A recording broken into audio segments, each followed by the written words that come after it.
Policía Militar inició la investigación contra 3 cadetes de la academia que hicieron una parodia del secuestro de Arlan Fick.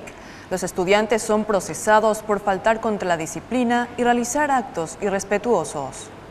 En las imágenes se observa a un joven que simula ser Arlan y lee una carta con una previa presentación de sus compañeros que los amenazan con armas contundentes. Hola y señores, estamos aquí en la Academia Militar con el nuevo integrante de la Fuerza Armada, Arlan Fick, que hoy se incorporó a nuestra Academia Militar.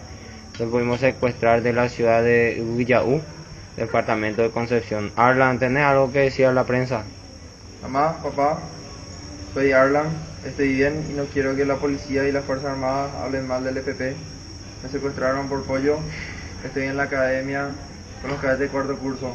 En otro momento los cadetes quedan al descubierto cuando saludan a otros miembros de la academia. Ellos me cuidan, me quieren mucho, me cuidan cuando duermo en la guardia. Vamos a pasar juntos el año nuevo.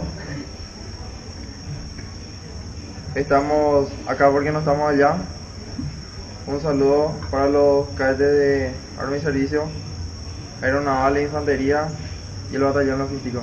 El teniente coronel Félix Pastor Arana, jefe de comunicación social del Ejército, confirmó que tomaron conocimiento del caso y que ya se abrió un sumario para investigar a los implicados por faltar contra la disciplina militar y realizar actos irrespetuosos en contra de la institución y de un ciudadano paraguayo.